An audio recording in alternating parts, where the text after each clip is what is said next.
Tutuloy po ni Ives Macarino yung product presentation. Palakpakan niyo po siya. Thank you po. Good morning ulit. Wala akong sawang morning. Good morning.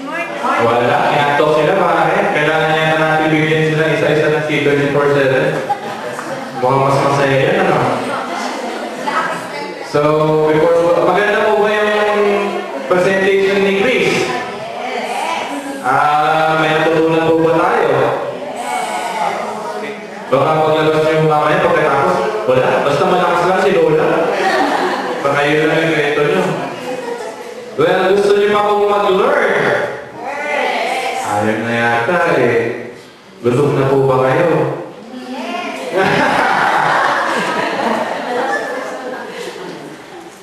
So bago po i-start ang aking part or aking presentation, pakilala ko yung sarili ko and kung paano po ako na-involve. Sabihin siguro nito, kalokohan to. So hindi ko naman po sasabihin kalokohan. Kasaganahan. Okay? So paano po ako na-involve sa kasaganahan na to? Ako po si Alvin Ives Macarino. I'm a computer engineer by profession. I've been a businessman and now I'm involved with the health and wellness industry. Kasi, kung napanood niyo kanina yung video natin regarding sa wellness industry, yan po ang next $1 trillion business. Bakit po? Ulitin ko po yung video, no? Bago ko po ituloy yung ano. Bakit next $1 trillion business? Kasi, yung mga yumaman na bunoon sa mga naunang patok, kung yung mga uso, siyempre makatanda na po yung may mga edad na. Gagasto na po yung mga yan para bumata sila. Tama po ba? Health and wellness. Ano pa po? Para mag-lose weight. Kasi isang factor din po yan. Kung medyo, medyo naparami ng kain, isang susceptible po tayo sa disease. So, pangalawa po yun. And ano pa po? Anti-aging, weight loss, and good health in general. Di po ba? So, yun, naniwala. Sabi ko, paano po na-involve dito? So, Alvin, paano pa na-involve? May professional ka, may business ka na dati. Eh, ba't nag-shift ka pa sa networking? So, I found out, may friend ako sa Singapore. Ayan, wala na po yung suspense eh. Dapat suspense po yun eh. Si Chris po yun, yung friend ko. Kung paano ko nalaman itong business na to. So, na-involve ako dito nung May 1 lang po. Okay, so through Facebook, hindi po si Chris ang nag-invite sa akin. Ako po yung nagtanong. Sabi ko, bro, ano ba yung racket mo? Kasi mahina yung business ko eh. Kailangan ko ng extra income, part-time. Sabi ko, kasi kita ko yung pictures ng kasal mo, bongga. Parang ko natin. Bongga ba yung kasal niya? Amen! Nakita ko, sabi ko, nakakabili ka ng gamit na gusto ko rin. Sabi ko, so curious po ako sa negosyante. Sabi ko, ano ba yung racket mo, bro? Sabi niya, mag-attend ka, bro. Sabi ko, mag-attend. So tulad niyo po, nag-attend po ako sa Jollibee. Sabi ko, lokohan yata to. Pero iniisip ko ba yan? Hindi naman ako lolokohin ni Chris. Sabi ko, ano ba ito? Benta-benta. Eh, yung kuya ko, naloko natin sa networking. So, negative po ako. Pero kung negosyante ka na po, mas open yung mind mo eh. Baga, kung saan maganda ang blessing, basta alam mo maganda yung company, maganda yung product, why not? Diba? And it's free. Sabi ko, libre pa merienda. Sige po, tako. Sabi ko, Jollibee.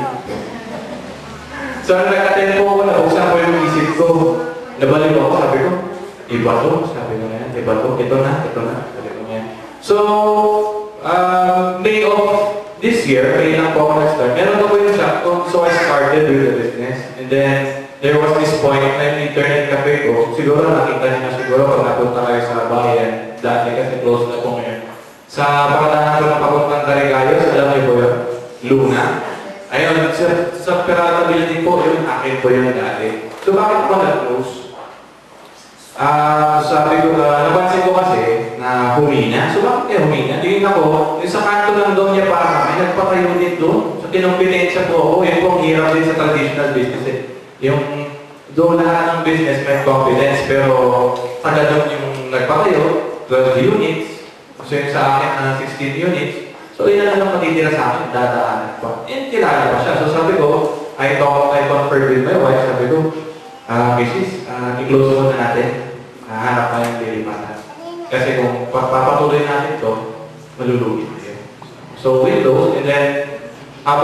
nag-close kami, I did the business. Ito, Alliance in Motion Global. And in my 3 months sa business po, ito, testimonial ko na po sa opportunity bago ko ituloy ng presentation natin. Bago ko i-start, nag-average na po ko ng 10,000 a month.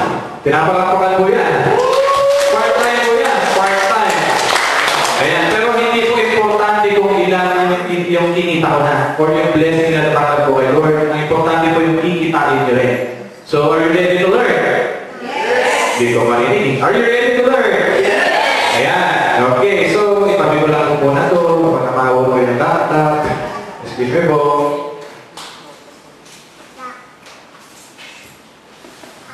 Walang uotol, ha? Tahimik. Okay. So, anong product yan? So, alam niyo na po, Nature's Way. Sino po ang familiar sa Nature's Way dito? Baka Nature's Spring po yun. Tubig po yun. Iba po yun. Ano? Meron po nagsabi sa akin, naalala ko, may isang presentation ako. Di ba yung tubig yan? Sabi niya, hindi po. Herbal medicine. Sabi niya. Okay? So, meron lang pong technical difficulties. So, okay. Restore life. Ano yan? Sino ba gustong bumata dito? Ala, ayaw nyo? Gusto nyo lahat tumanda? Tumanda? Ayan. Sa totoo naman po, ito po ang restore life, longevity formula, from the word itself, longevity, pampahaba ng buhay.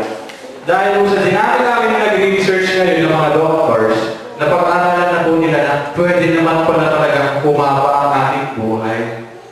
So paano po? Paano po hahaba ang ating buhay?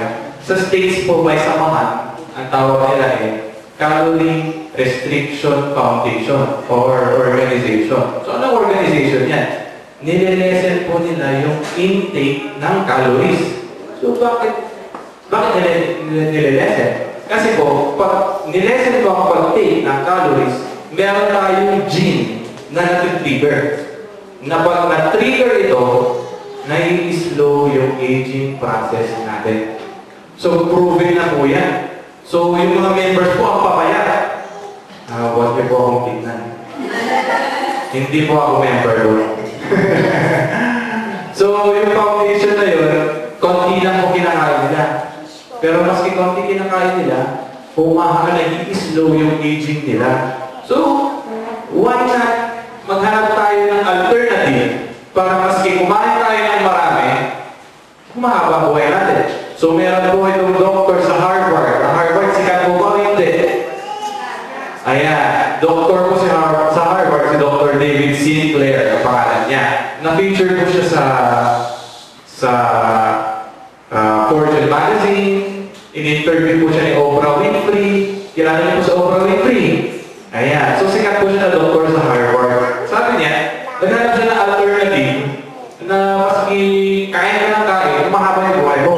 So, sabi niya, na-discover niya yung longevity polyphenols. Sabihin po natin, polyphenols.